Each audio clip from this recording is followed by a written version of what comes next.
from a man who left us a little while ago. A fairy tale of love's position of unnatural conditions. Here's a story from a man who fought with mouth and pen in hand to show human insertions of insignificant eminence, with deputies of gods they own, sitting on tin pot thrones. So pardon me if you're not amused or feel bitten by his written views.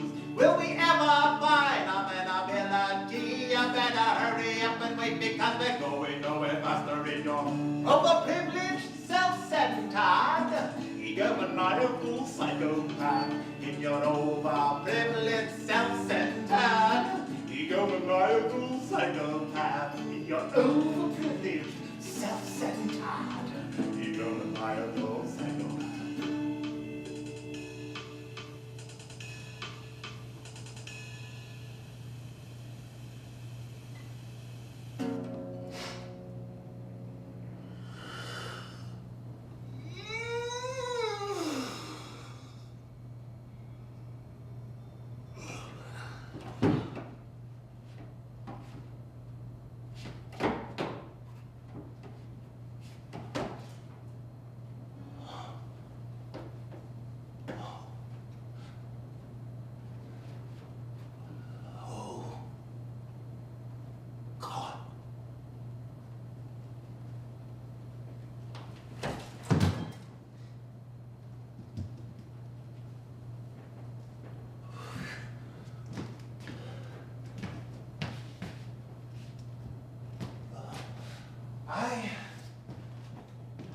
Running after an ideal roast beef without finding it anywhere within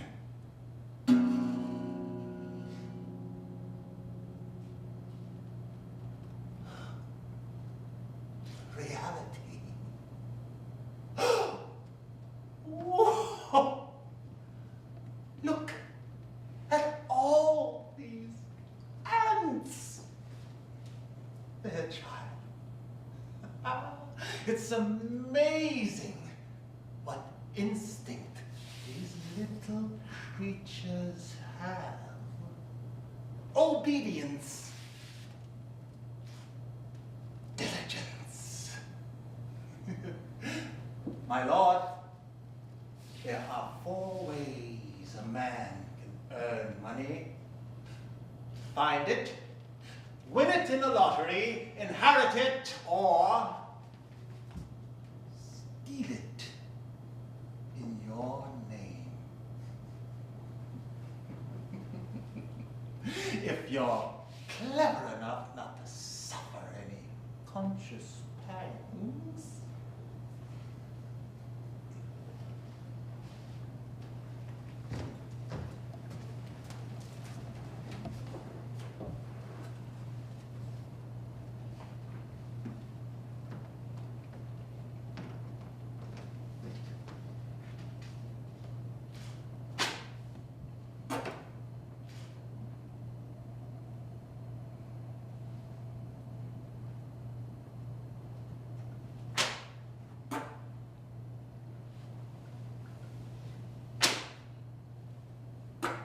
Oh, sir, what do you want from me? To prepare me for my profession? I have my hands full, work has met my wit's end. Look, first I have to spit on this stone here 365 times in a row.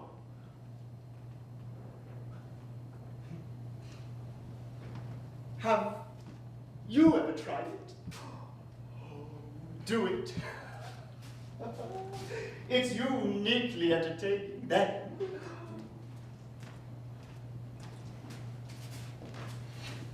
You see this handful of sand? Now I throw it in the air.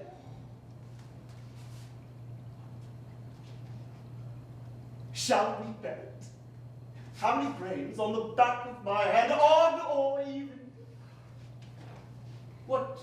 You don't want to bet? Are you a heathen? Do you believe in God? I usually bet with myself and can keep it up for days. If you could find me someone who would like to bet with me, I'd be much obliged then. I must figure out how I could manage to see the top of my head. Oh, if only a man could see the top of his head for once. That's one of my ideals. That would do me good. And then more of the same. Endlessly. Am I an idler? Don't I have anything to do? Yes. It's sad. Very sad. That the clouds have been moving from west to east for 3 weeks. Well, it's making me quite melancholy. A very well-founded melancholy. Why don't you contradict me, man? You're in a hurry, aren't you? Well, I'm sorry I've detained you so long. Sir?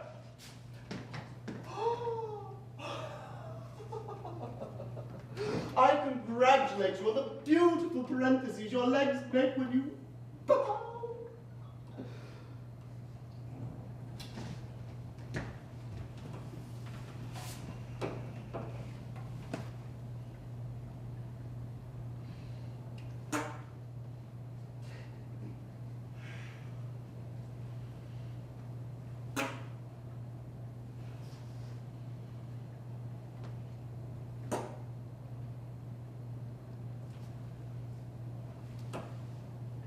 The bees sit so slothfully on the flowers, and the sunshine lies so lazily on the ground. A horrible idleness prevails. Idleness is the root of all vice. What people won't do out of boredom. They study out of boredom. They pray out of boredom. They fall in love, marry, and multiply out of boredom, and finally die out of boredom, and that's the humor in it. Why, they do everything with the most serious faces, without realizing why, and with God knows what intentions. All these heroes, these geniuses, these idiots, these saints, these sinners, these fathers of families are basically nothing but refined idlers.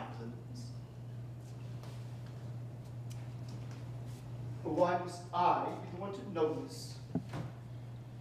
Why can't I take myself seriously and dress this poor puppet in tails and put an umbrella in its hand so that it may become very proper and very useful and very moral?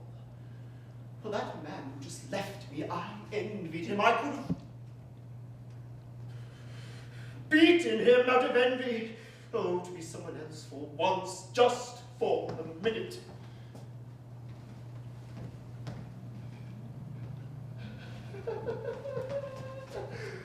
How that man runs. If only I knew of one thing under the sun that could still make me run. Yes? Correct? You understand? Perfectly. Oh, then let's change the subject. Meanwhile, I'll roll around the grass and let my nose inhale sweet sensations when the bees and the butterflies sway on them as on a robe. But don't sniff so hard, my dear fellow, or the bees and butterflies will starve because you're inhaling immense pinches of pollen from the flowers. My lord, what a feeling I have for nature. The grass is so beautiful that I wish that I were an ox to eat it, and then a man again to eat the ox that have eaten such grass.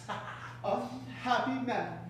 You too seem to be suffering from ideals. It's a pity you can't jump off of a church steeple without breaking your neck. You can't eat 4 pounds of cherries with the pits without getting a stomachache. Look, my lord, I could sit in the corner from morning till evening singing, hey, there's a fly on the wall, hey, there's a fly on the wall, and so on for the rest of my life. Shut up with your song and get turning a man into a fool. Oh. Then, at least he'd be something.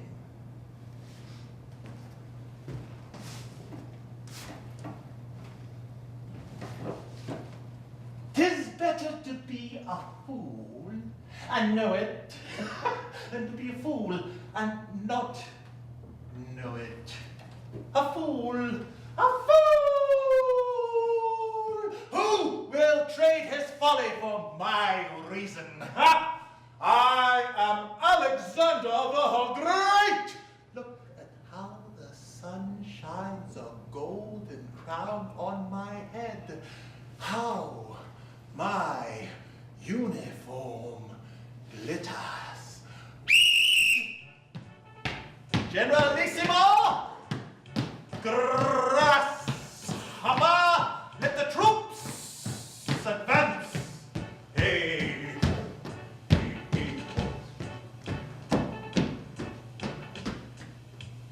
Finance Minister? Spider? I need money. Oh, Lady Dragonfly! Have you met my beloved wife? Beanstalk? Oh! Royal physician! Spanish fly! I need an heir to the throne. And on top of these delicious fantasies, you get good soup, good meat, good bread, a good bed, a free haircut in the madhouse. That is, I with my sound mind could at best promote myself to a cherry tree in order of ripening, in order to make the cherries red with shame at the holes in your pants. Oh. The noblest, sir, your trade, your profession, your occupation, your rank, your art. My lord, I have the great occupation of being idle. I'm incredibly skilled at doing nothing. I have an enormous capacity for laziness. No calluses desecrates my hands. The earth has not drunk a drop of sweat from my brow. As for work, I am a virgin, and if it weren't too much trouble, I would take the trouble to expound on these merits in greater detail. Come to my bosom. Are you one of those godlike beings who wander effortlessly with a clear brow through sweat and dust down the highway of life and enter Olympus with gleaming feet and glowing bodies like the blessed gods? Come.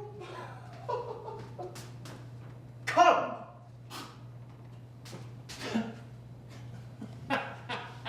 Fly on the wall. A fly on the wall. A fly on the wall.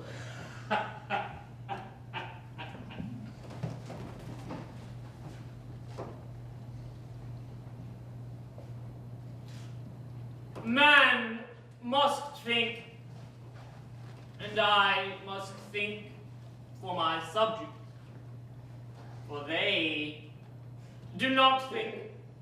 They do not think.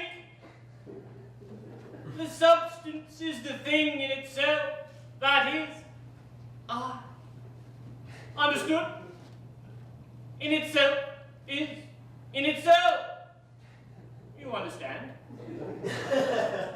Now, for my attributes, modifications, affections, and accessories.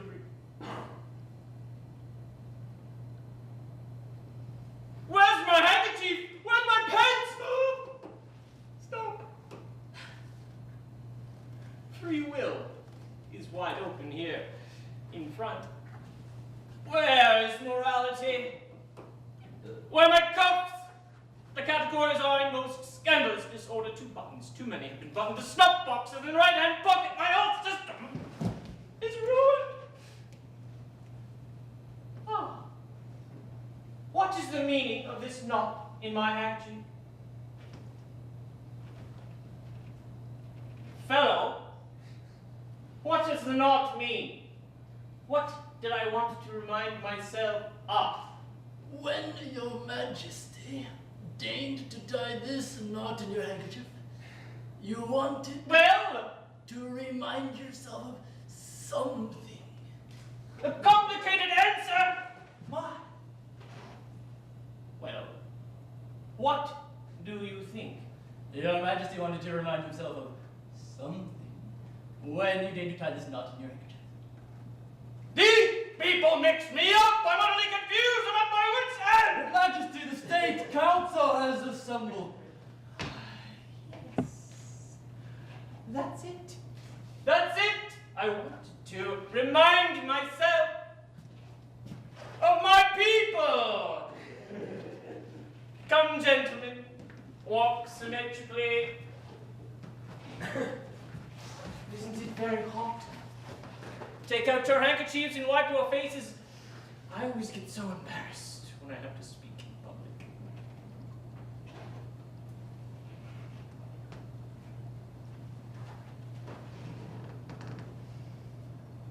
My dear and faithful subjects, I wish to know by these presents,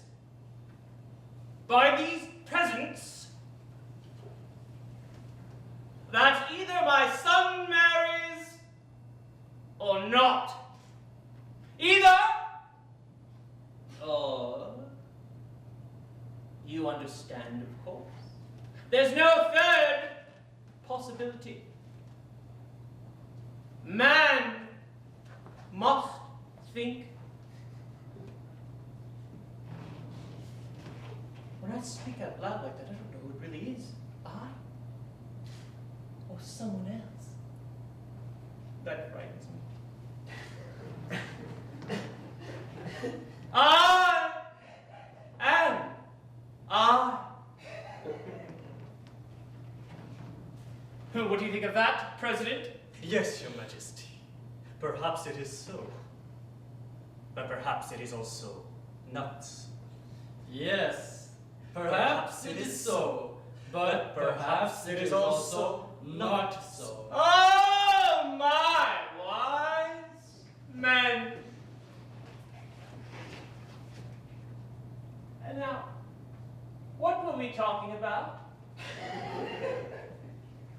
What did I want to say? President, how could you have such a short memory on such a solemn occasion? The meeting is adjourned!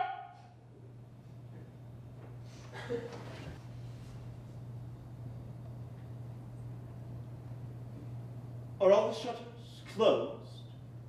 Light the candles, away with day. I want night, deep ambrosial night. Put the lamps under crystal shades among the oleanders, so that they peer out dreamily like girls' eyes under leafy lashes. Bring the roses nearer, so that the wine sparkles on their petals like dewdrops. Music! Where are the violins? Where is Rosetta? Away, everybody out!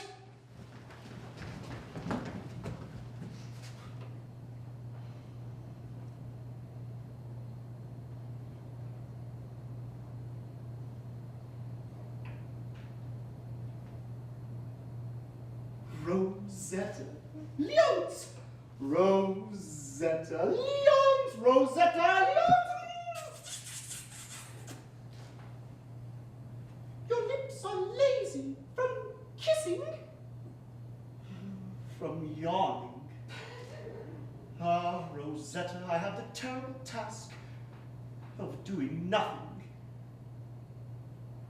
Besides loving, well, that's certainly a task. So you love me out of boredom? No. I'm bored because I love you. But I love my boredom as I love you. You are one and same. I dream over your eyes as over magic springs deep and hidden. Your caressing lips lull me to sleep like murmuring waves. Come, dear boredom, your kisses are sensual yawns in your steps, a delicate hiatus. You love me, Leonce? Why not? And forever? Oh, that's a long word, forever. Now, if I love you for 5,000 years and 7 months, is that enough? Well, it's far less than forever, of course, but it is still a considerable length of time. And we can take time to love each other. Dance, Rosetta, dance.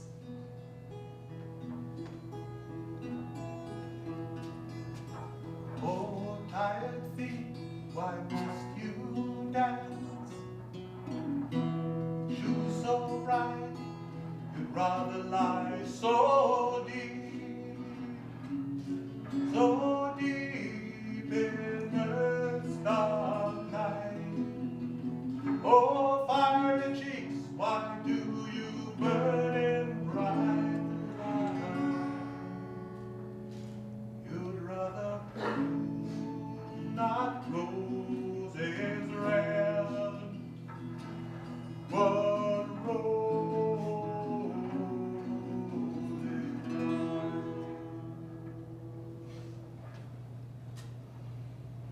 Oh, a dying love is more beautiful than a growing one. How her red cheeks fade, how softly her eyes dim, how gently her swaying limbs rise and fall. Goodbye, goodbye, my love. I shall love your corpse. Oh, Leonce, careful! My head. I've buried our love in it.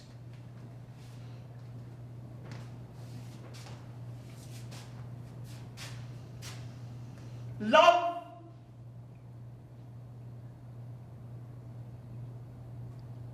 is a peculiar thing.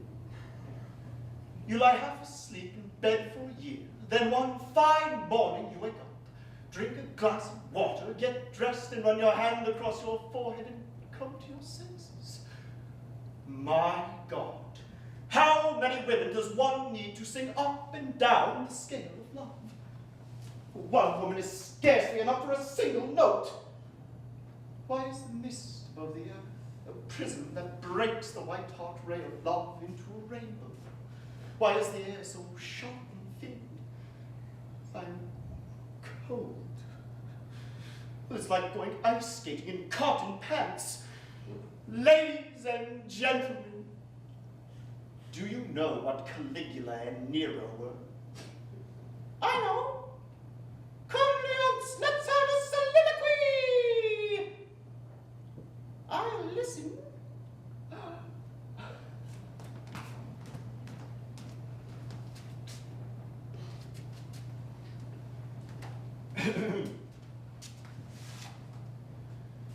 My life yawns at me like a large white sheet of paper that I have to fill, but I can't write a single letter.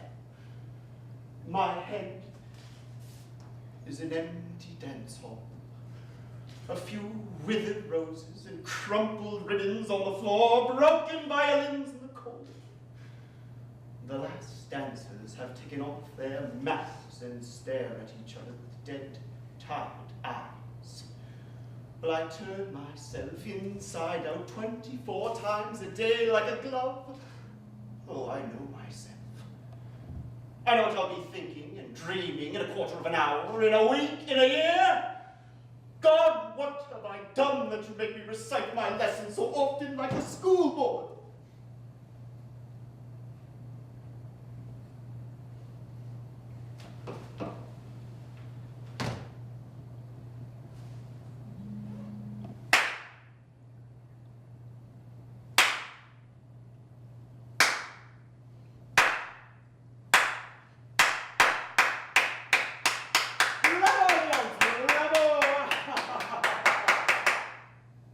It does me good to cheer for myself like this. Leonce! Oh, Your Highness really seems to be well on the way to becoming a genuine fool. Yes, seen in that light, it looks the same to me. Oh, we'll discuss it in greater detail in a moment. I just have to finish a piece of roast beef I stole from your kitchen, and a bottle of wine I stole from the table. I'll be through in a minute.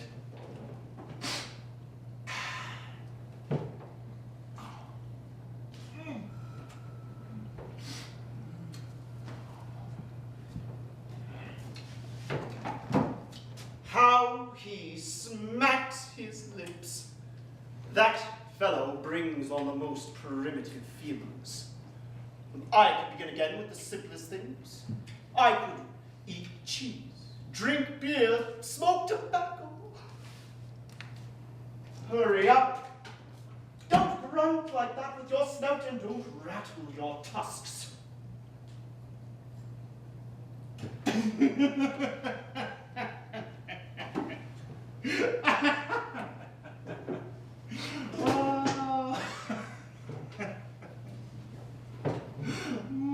Most honored Adonis, do you not fear for your size? Don't worry, I'm not a broom maker or a schoolmaster. I have no tricks for my rods. You're never at a loss. Oh, I wish I could say the same for you, while So that you'll get a thrashing, you mean? Are you so concerned about your education? Oh, heavens. Procreation is easier to come by than education. It's a pity that propagation can cause such a sorry situation. What good have I known since my mother was in labor? What good have I been conceived? Well, concerning your conception, its exceptional perfection deserves repression.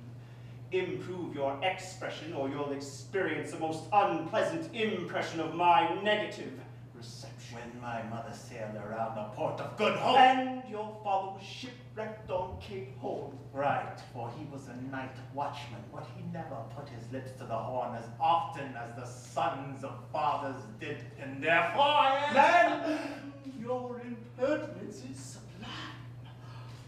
I feel a certain desire to become more closely acquainted with it. I have a passion to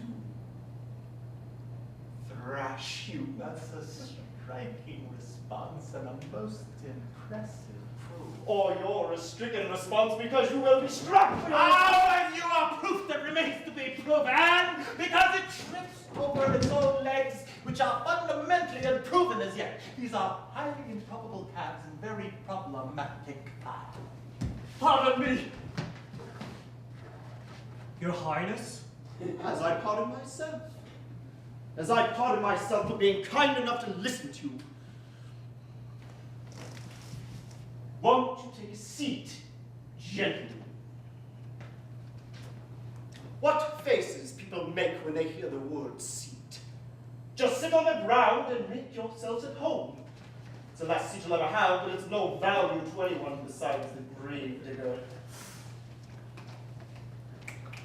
May it please your Highness? What Don't snap your fingers like that unless you want to make a murderer out of me. Oh, if you could most graciously consider... My God!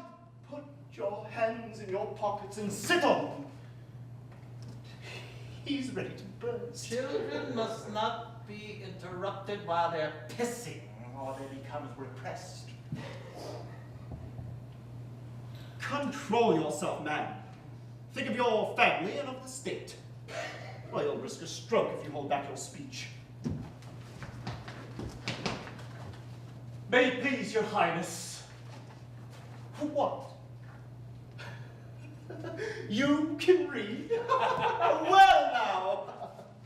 His Royal Majesty desires to inform your highness that the awaited arrival of your highness's betrothed, the most serene Princess Lena of Pee-Pee, is to take place tomorrow. If my betrothed awaits me, then I will do as she wishes and let her wait. I saw her last night in a dream. Her eyes were so large that my Rosetta's eyebrows could have been her dancing shoes, and on her cheeks, instead of dimples, there were drainage canals for her laughter. Oh, I believe in dreams. Do you have a dream, President? Do you have premonitions? Of course. Every night before a roast for His Majesty table burns, a castrated cock gets cut off over the window. Ah!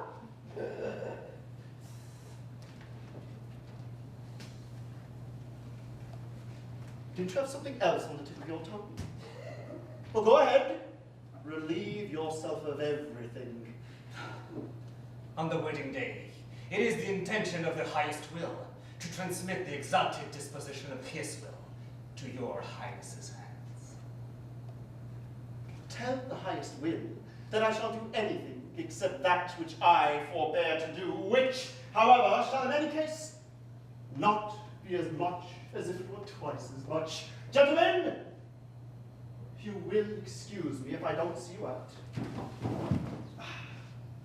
Right now I have a passion for sitting, but my goodwill is so great that I can't possibly measure it with my legs.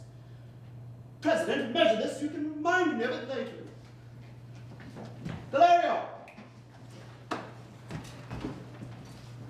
Bring the gentlemen out. Bring them out. Shall I hang a bell on the president? Shall I direct them as if they could not walk? Erect? Man, you are nothing more than a bad pun. You have neither father nor mother. The 5 vowels gave birth to you. And you, Prince, are a book without words. Nothing but dashes. Come, gentlemen. It's a pity about the word come. Come. If you want an income, you must steal. Steal. You won't come up in the world unless you are hanged. Hang. Your only accommodation is a come down to your grave. Grave. And the shortcoming is the lack of an accomplished comeback.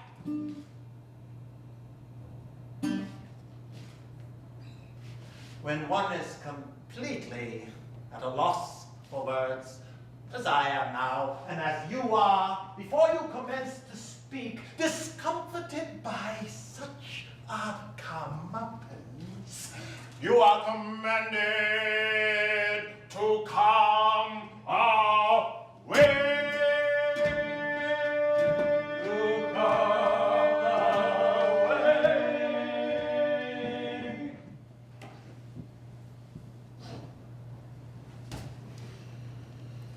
How vilely I played the cavalier to those poor devils. And yet, there's a kind of pleasure in a certain kind of violence. To marry. In other words, to drink a well dry. Oh, Shandy. Oh, Shandy, if only I had your clock. Oh, well, you're to be king. Oh, that's a lot of fun. You can ride around all day and make people wear out their hats because they have to take them off all the time. carve decent soldiers out of decent people so that it would be the natural order of things.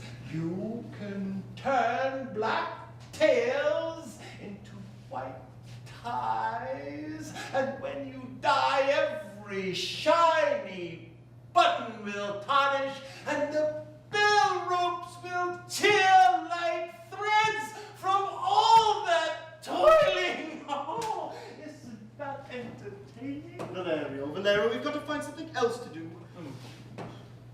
Think. Science. Science. Let's be scholars. A priori or a posteriori? A priori you can learn from my father, and a posteriori always begins like an old fairy tale. Then, let's be heroes.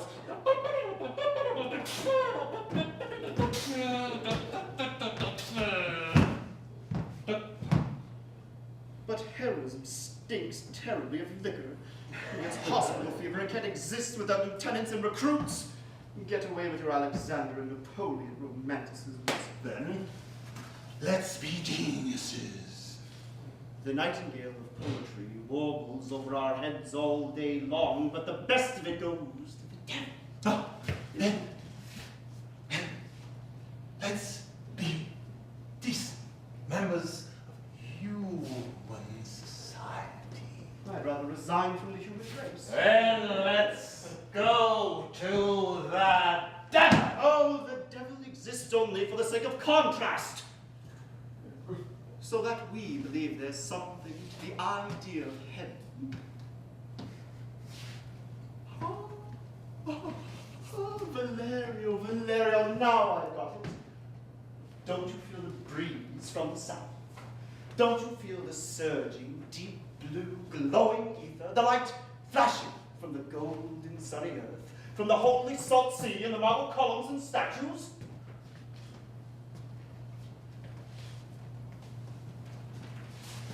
Great Pan sleeps, and in the shade above the deep rushing waves, bronze figures dream of the old magician Virgil, of tarantellas and tambourines and dark, wild nights full of masks, torches, and guitars. Valerio! We're going to Italy.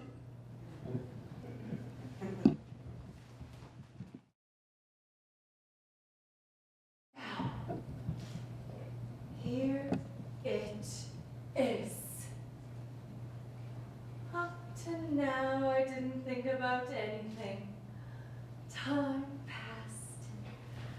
Suddenly, that day looms before me. The bridal wreath is in my hair.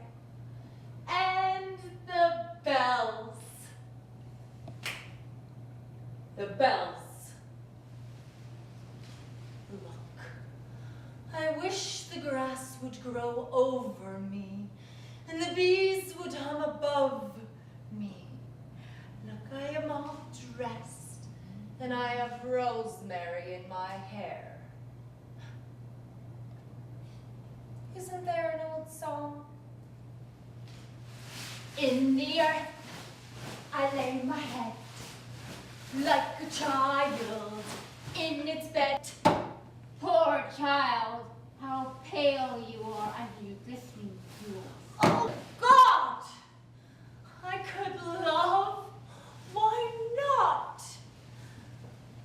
We walk all alone, searching for a hand to hold until the undertaker takes that hand and folds them over our breasts. But why drive a nail through two hands that weren't searching for each other?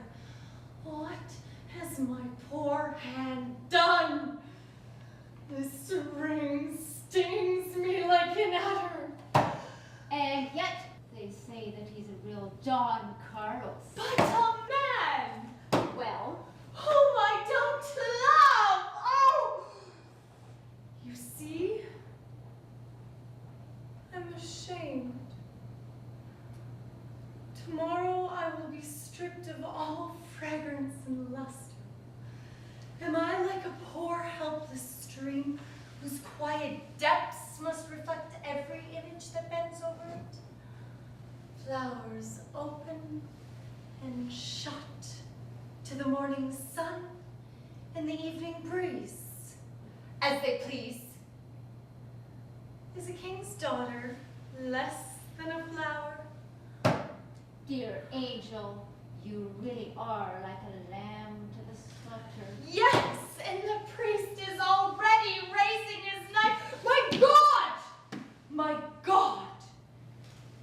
Is it true that we must redeem ourselves through pain? Is it true that the world is a crucified Savior, the sun its crown of thorns, and the stars the nails and spears in its feet and sides? My child, I can't bear to see you this way. This can't go on. It will kill you. Perhaps, who knows? I've got an idea. Come, we'll see.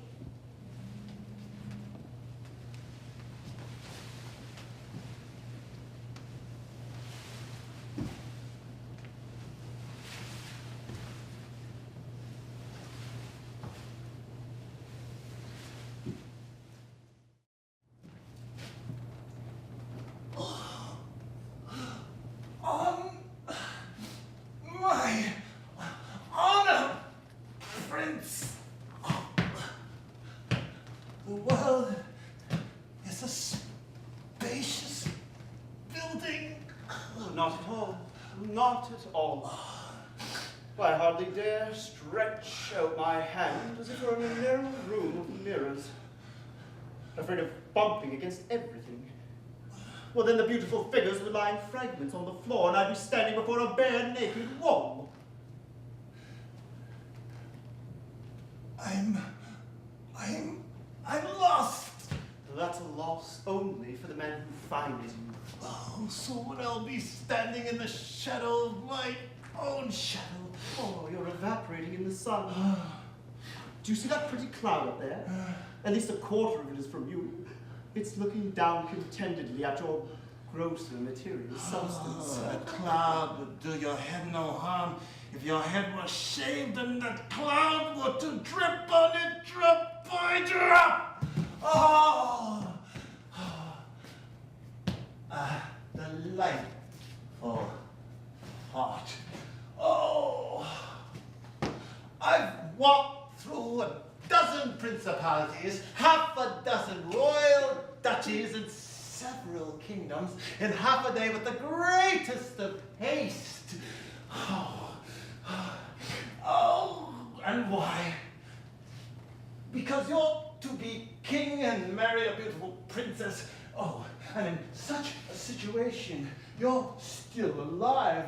I can't understand your resignation. I can't understand why you haven't taken arsenic, climbed on the parapet of a church steeple, and put a bullet in your head just to be on the safe side. Valerio, my ideals. Well, I have the ideal woman in my mind, and I must search for her. Oh, she's infinitely beautiful and infinitely stupid. Her beauty is so helpless, so touching. Like a newborn child, the contrast is delicious. Those gloriously stupid eyes, that divinely simple mouth, that mutton-headed Greek profile, that spiritual depth in that spiritual body. Damn! We're at the border again. Oh, this country is like an onion. Nothing but skins, or like boxes. One inside the other. In the largest, nothing but boxes, and in the smallest, nothing. Oh, shall this pack be my tombstone?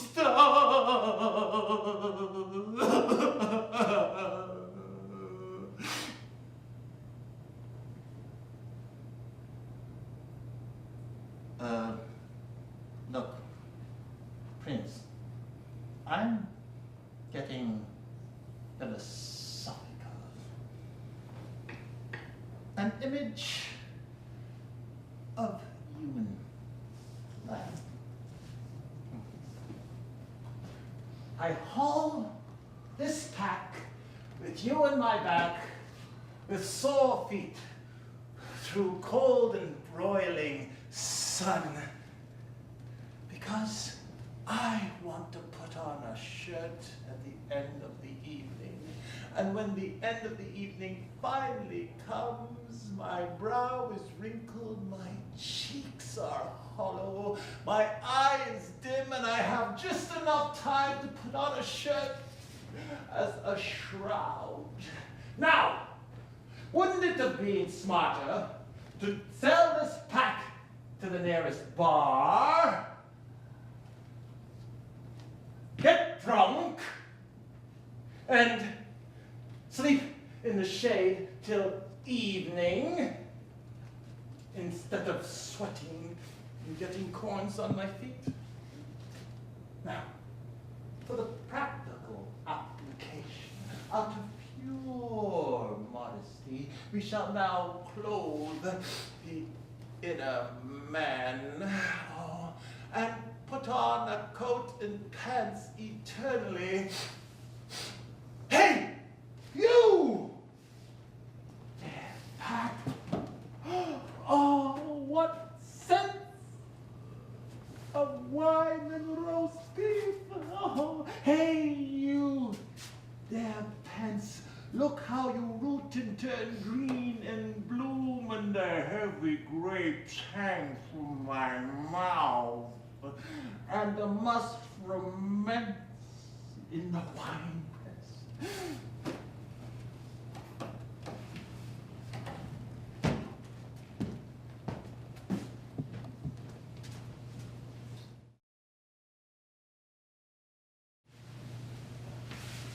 Oh, the day must be bewitched. The sun hasn't set, and it's been an eternity since we ran off. Not at all, my dear. The flowers I picked as we left the garden have hardly wilted. Ugh. And where will we sleep? We haven't come across anything. No convent, no hermit, no shepherd. I guess we're doing things differently behind our garden walls, among the myrtles and the oleanders. Oh, the world is horrible! We can't begin to think of the stray prince. Oh, the world is beautiful and so vast, so infinitely vast. I could go on like this day and night, nothing stirring. Look how the red glow from the orchids plays over the meadows, and the distant mountains lie on the earth like resting clouds. Jesus, what will people think? And yet it's all so delicate and feminine. It's a renunciation. But we must seek shelter. The night is coming. Yes, the plants are closing their leaves in sleep, and the sunbeams are swaying on blades of grass like tired dragonflies.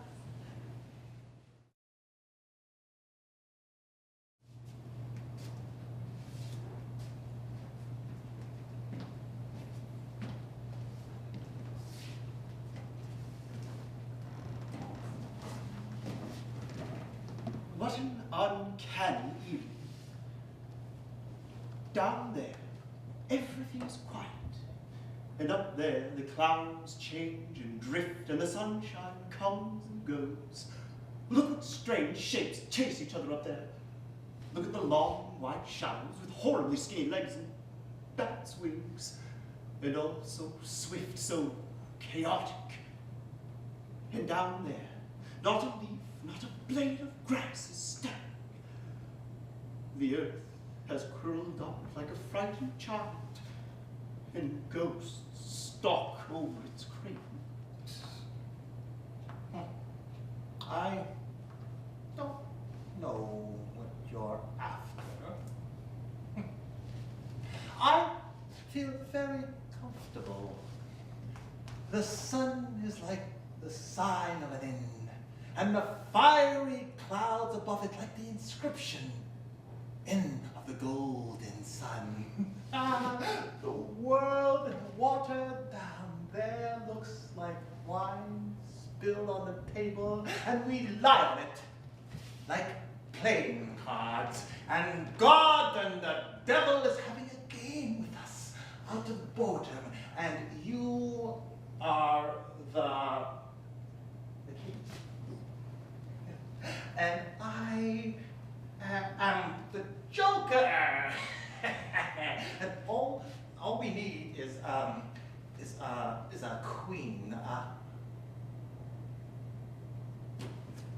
beautiful queen with a large gingerbread heart on her breasts, her nose sinking sentimentally into a large tulip, and by God, there she is! Oh! Only it's not a tulip, but a pinch of snuff. And that's not a nose, but a trunk. Why do you walk so fast, gracious lady, that one can see your former thighs up to your respectable garters? And why do you, most honorable sir, open your mouth so wide you tear a hole in the landscape? So that you, most honorable madam, wouldn't bloody your nose on the horizon. Thy nose is like the Tower of Lebanon that looketh towards Damascus. My dear, is the way so long? Oh, every way is so long. The ticking of the death watch beetle in our breast is slow, and each drop of blood measures its time, and our life is a lingering fever. For tired feet, every way is so long. And for tired eyes, every light too bright. And for tired lips, every breath too difficult. And for tired ears, every word too much.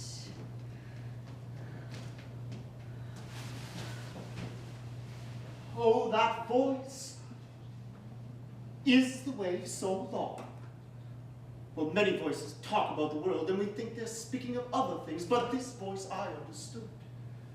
It rests on me like the spirit moving upon the face of the waters before there was light. What ferment in the depths, what groweth in me, how that voice pours through space, is the way so long.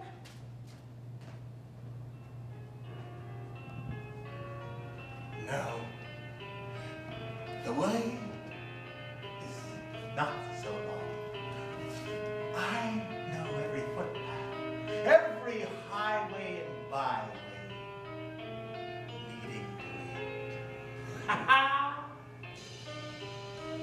I can see him now, going there, down a broad avenue. His hat under his arm, standing under the long shadows of the bare trees.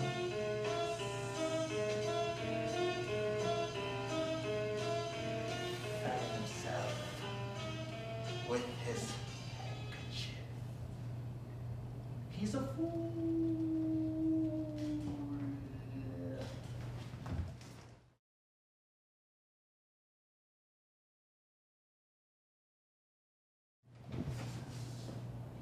Don't think about him. He was so old under his blonde hair, spring on his cheeks, and winter in his heart. That's sad. The tired body finds a pillow everywhere, but when the spirit is tired, where shall it rest? I've just had a horrible thought. I think there are people that are unhappy, incurable, just because they exist. Where are you off to, my child? I want to go to the garden, Mother. But dear Mother, I should have been placed in a flower pot, you know? I need dew and night air like flowers. Do you hear the evening harmonies? How the crickets sing the day to sleep and the violets lull it with their fragrance? I can't stay in this room. The walls are falling in on me.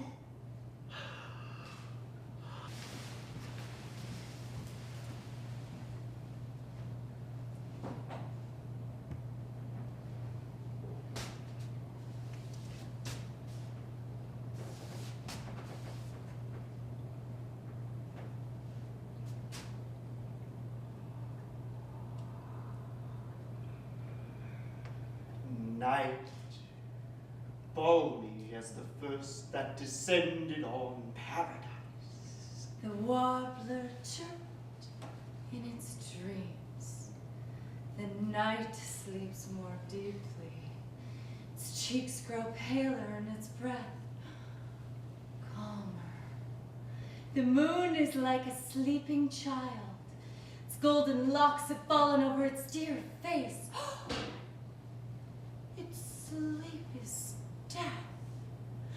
Look how the dead angel rests on its dark pillow, and the stars burn around it like candles. Poor child.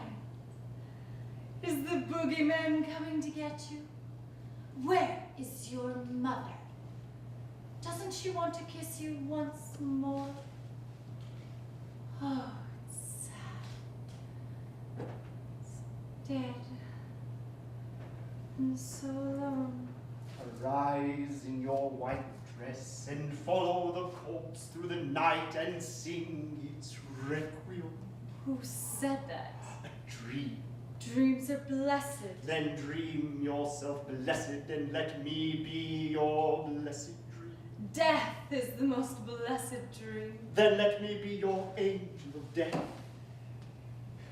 Let my lips sink like its wings onto your eyes. Dear corpse, you rest so beautifully on the black palm of night that nature begins to hate life and falls in love with death. No!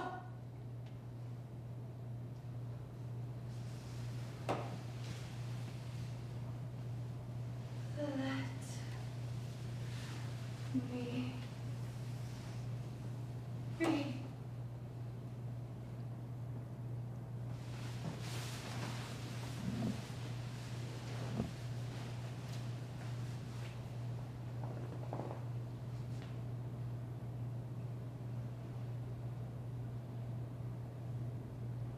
Too much? Too much? Well, my whole being was in that one moment. Now, die. More is impossible. Down with you, holy chalice. Stop, my serene highness. Let me be. I'll let you be as soon as you let yourself be calm and promise to let the water be. Idiot. Hasn't your highness outgrown the lieutenant's romanticism yet? Thrown your glass out the window and drinking to your sweetheart's health? I almost think he's right. Console yourself. Even though you won't sleep under the grass tonight, at least you'd sleep on it. It would be an equally suicidal task to sleep on one of those beds. You lie on the straw like a dead man, and the fleas bite you like a living. All right. Man, you ruined a most beautiful suicide. Oh. I'll never find such a marvelous moment for it again in my whole life. And the weather is so perfect. Oh, no, I'm not in the mood anymore. Heaven, grant me a good and healthy, solid sleep. Amen. And I would have saved the human life. And I'll keep myself warm tonight with a good conscience. To your health, Valerio.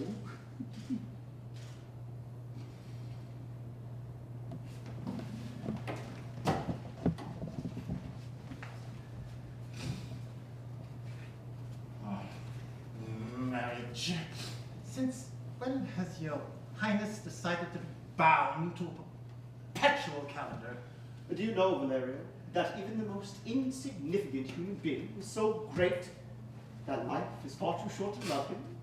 And yet, I can say to those people who imagine that nothing is so beautiful and holy that they can't make it even more beautiful and holier, well, go ahead and enjoy yourselves. Well, there's a kind of pleasure in this sweet arrogance. Why shouldn't I indulge them? Very humane. And I'm sure you're kind to dumb animals. But does she know who you are? She knows only that she loves me. And does your Highness know who she is? Idiot! Well, try asking a carnation and a dewdrop what their names are. That's assuming if she's anything at all. If that isn't already too indecent. But what then, Prince? Will I be your Minister of State when you are joined today before your father in holy matrimony? You want on that? I give you my word. The poor devil Valerio takes his leave. The Minister of State, Valerio of Valerio Shala.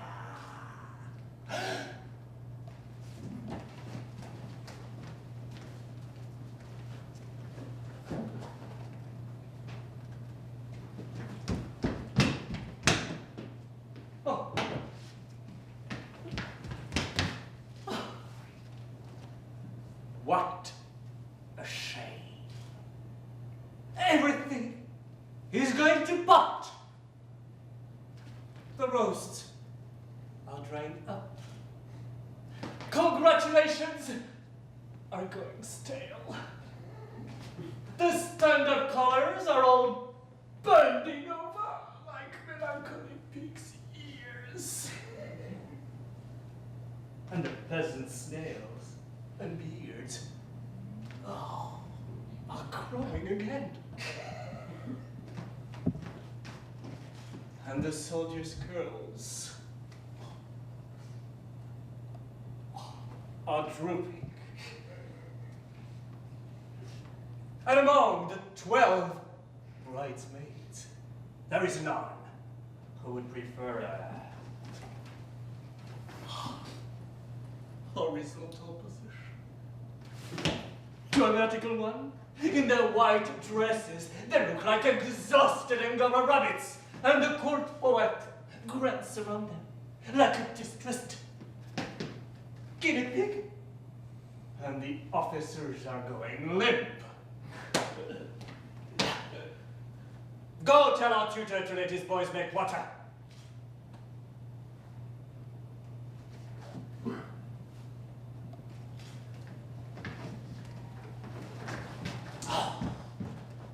The poor court chaplain. His coat is hanging its tails the most dejectedly.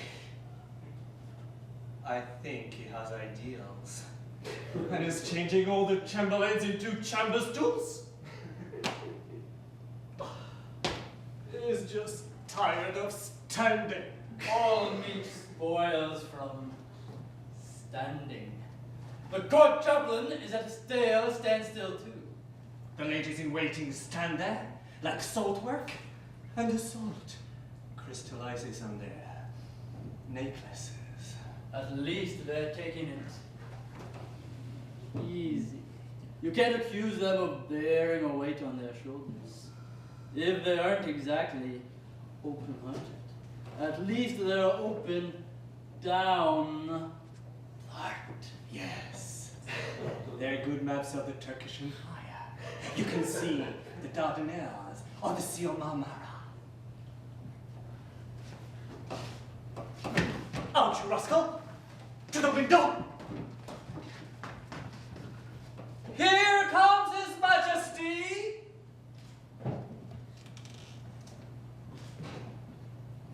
So, the princess has disappeared as well. Has no trace been found of our beloved crown prince? Are my orders being carried out? Are the borders being watched? Yes, your majesty. And the view from this hall allows us the strictest surveillance. So what have you seen? The dog ran through the kingdom looking for its master. And what else? Someone is taking a walk on the northern border. But it's not the prince. I'd recognize him. Then what else? Begging your pardon, nothing, sir. Well, that's very little. What else? Nothing at all. That's even less. But, counsel, have I not resolved that my royal majesty shall rejoice today, and that the wedding shall be celebrated?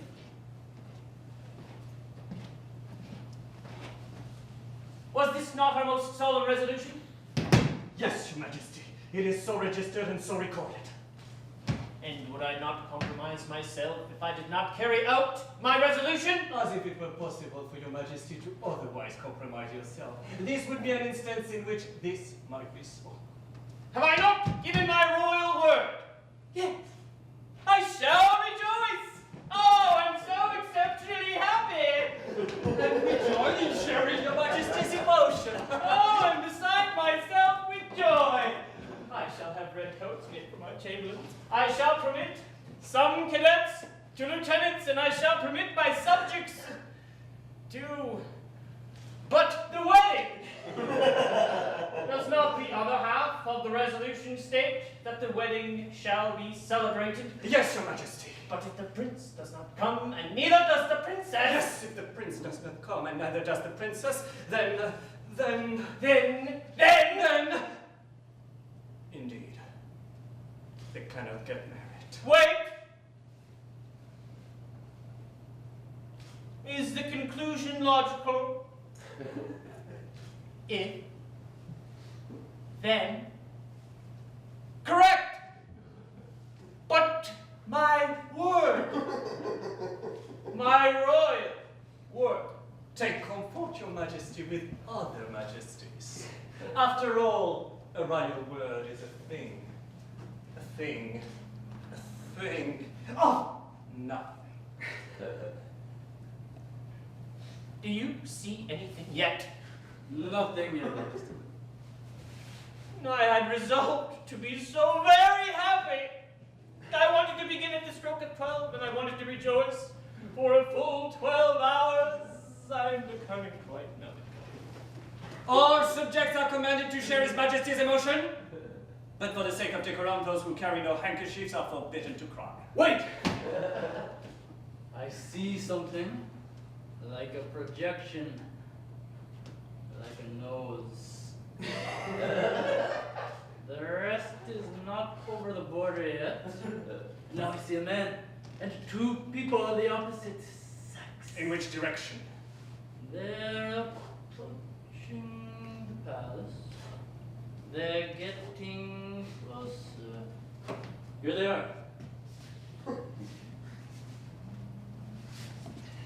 Who are you? Do I know? Am I this? Or am I this? I'm afraid I can pare and peel myself completely away like this. But you must be something after all. If your majesty commands it. But then, gentlemen, turn your mirrors around somewhat and hide your shiny buttons, and don't look at me so that I'm mirrored in your eyes, or I'll really no longer know who I actually am. This man makes me confused. Desperate. I'm thoroughly mixed up. But what I actually wanted to announce to my exalted company is that the two world-famous automatons have arrived, and that I married the third and most peculiar of them all. If I only really knew who I am, which, by the way, shouldn't surprise you, since I myself don't know what I'm talking about. In fact, I don't even know that I don't know it. So it's highly probable that I'm merely being allowed to speak. And it's actually nothing but the papers, radio, television, and internet that is saying all this. Ladies and gentlemen, here you see two persons of the opposite sex. A little man and a little woman, a gentleman and a lady. Nothing but art and machinery. Nothing but cardboard and paper. Each one is a tiny ruby spring under the nail of the little toe of the right foot. Press on it gently, and the mechanism runs for a full 75 years. These people are so perfectly constructed that you couldn't distinguish them from other people if you didn't know that they're simply cardboard. You can actually make them members of human society.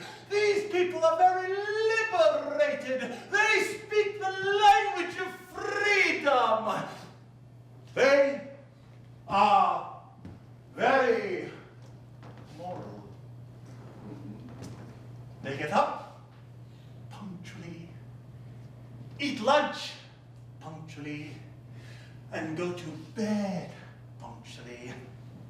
They even have good digestion, which proves that they are very, very moral.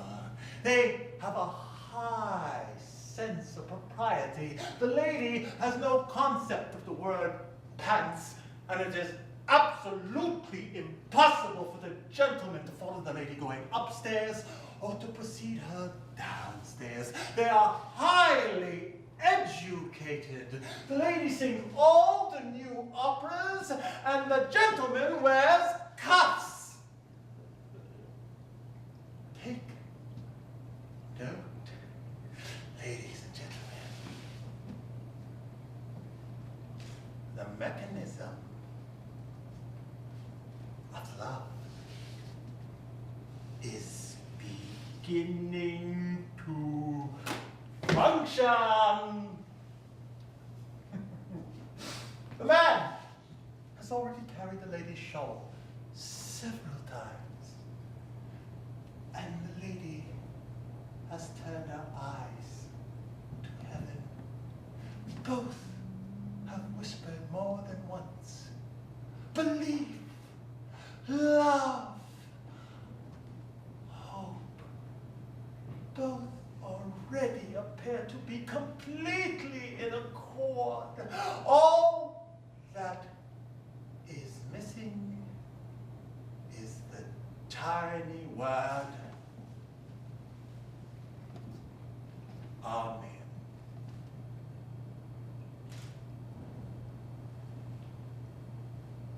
In effigy.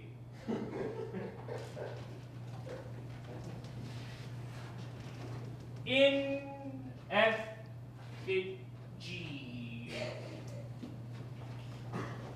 President, if you were to hang a man in effigy, is not the same as hanging him properly? Taking your Majesty's pardon, it is very much better, because no harm comes to him. Yet he is hanged, nevertheless. No, I've got it. We shall celebrate the wedding in effigy. You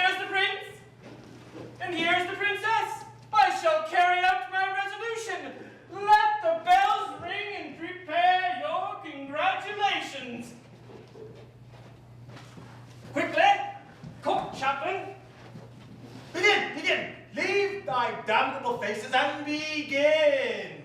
But, Whereas and because it was before the creation of the world that God was born. Just make it short, my good man. May it please your highness, Prince Leonce from the kingdom of Popo. And may it please your highness, Prince Lena from the kingdom of PP. And may it please your highnesses mutually and respectively, then give a loud and audible yes. Yes. Well done. Good. And to the point. Thus, man and woman were created, and all the animals of paradise surround them. The prince.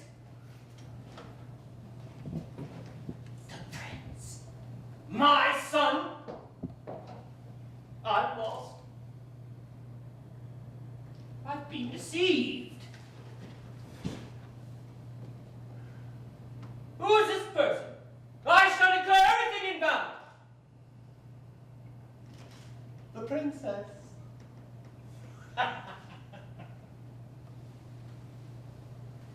Why, Lena? Leonce. Why, Lena, I think that has been an escape into paradise. I've been deceived. I've been deceived. Oh, fortune. Oh, Providence. Fate has certainly been fortuitous for the two of you. I hope your highness finds favor with each other forthwith. My children. I am deeply moved. I am almost beside myself with emotion. I am the happiest of all men. I shall now, however, most solemnly place the kingdom in your hands, my son, and shall begin to do nothing but think without interruption. My son, you will leave me these wise men, so that they can support me in my efforts. Come, gentlemen, we must think without interruption.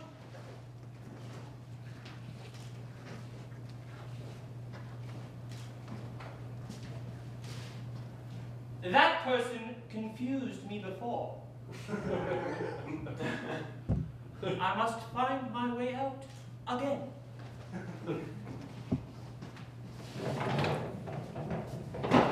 Ladies and gentlemen, my wife and I are terribly sorry that you have had to attend us for so long today. Your deportment is so tenuous that we do not intend to test your tenacity any longer. Go home now. But don't forget your speeches, sermons, and verses, because tomorrow in peace and leisure we'll begin the game all over again. Goodbye.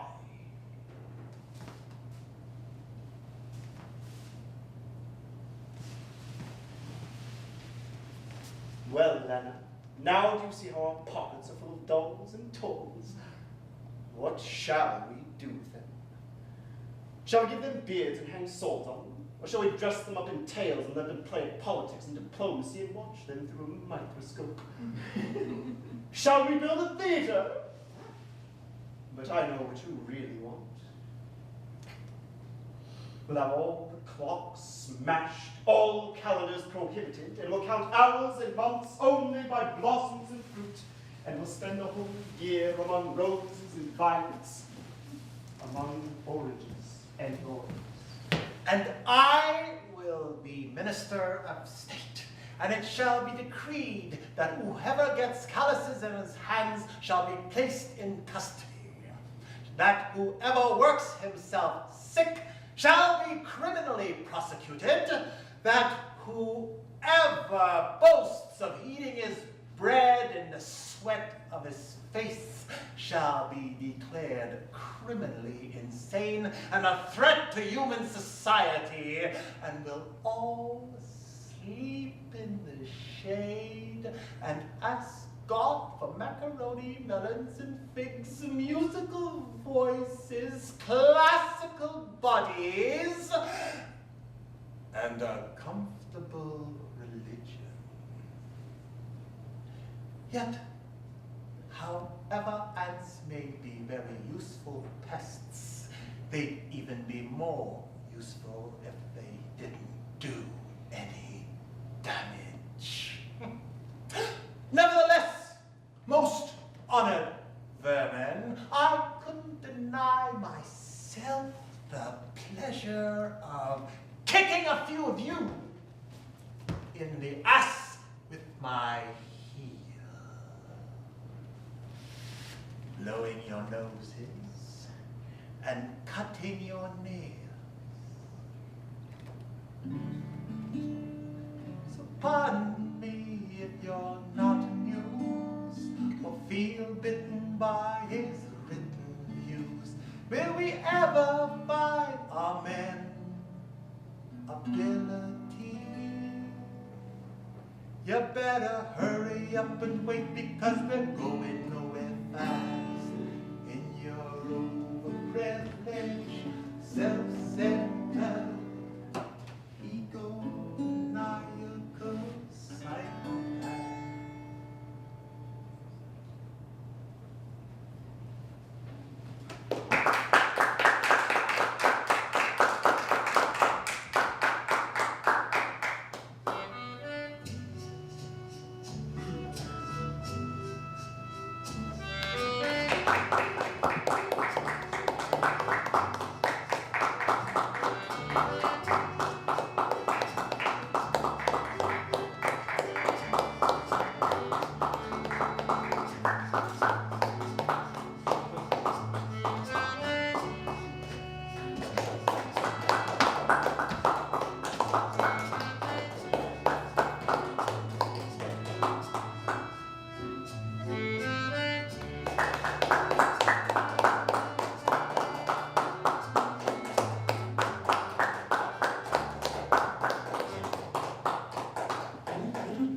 Here's a story from a man who left us a little while ago.